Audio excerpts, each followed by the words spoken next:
Greetings, theists and non-theists. I'm the Atheist Paladin. Today, I'm going to talk about why strong atheism. And for a while now, I've actually considered myself a weak atheist, also known as an agnostic atheist. And strong atheism is as Gnostic atheism. Why have I switched from weak to strong? Many times there are objections, particularly by the pure agnostics, the fence sitters, that you can't really be a strong atheist. Their argument is follows: we know 1% of all the knowledge that is to be known, what if the rest of that 99% of knowledge would confer inference to a God? So therefore, you can't really say that there is no God. Well, my position is not really based on the concept of knowledge of the whole universe, but on the concept of God itself. Speaking of agnosticism, or also as known as theological non-cognitivism, what this means is that the terminology of the word God is nonsensical.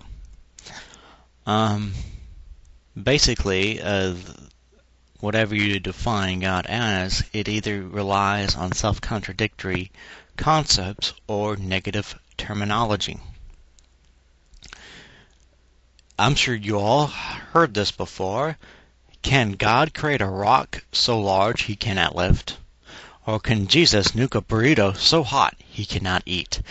This is a demonstration of the self-contradictory nature of all-powerful.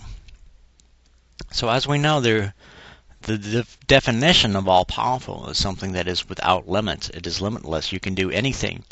And yet there is a clear logical limit to being all-powerful. So if that's true, either the terminology, well, actually it flat out makes the concept of all-powerful illogical, self-contradicting, and therefore it isn't really a good description of God, because it doesn't make any real logical sense. Another position is that the terminology such as atemporal or non-material are also negative definitions.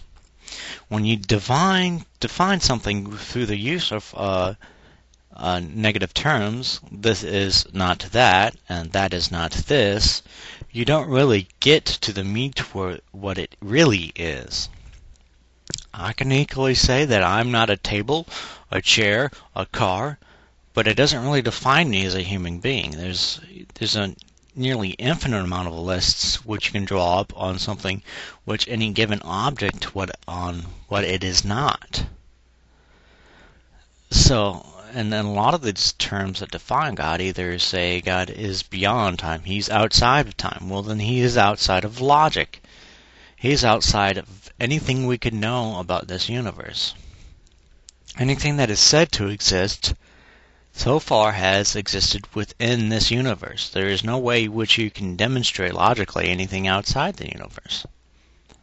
And that's the problem with God. You can't make any definition or terminology that would make sense.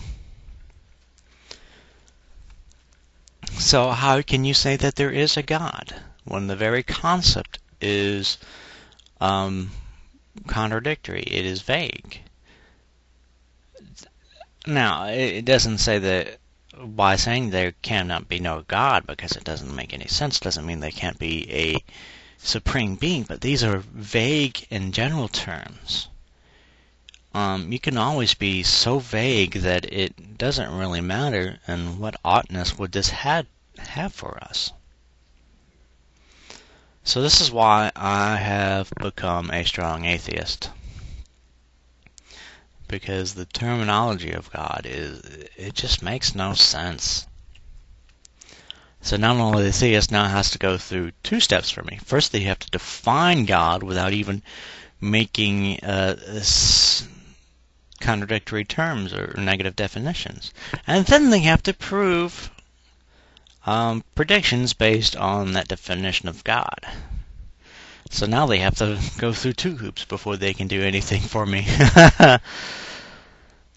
So, thank you for listening to my little ramble about theological non-cognitivism.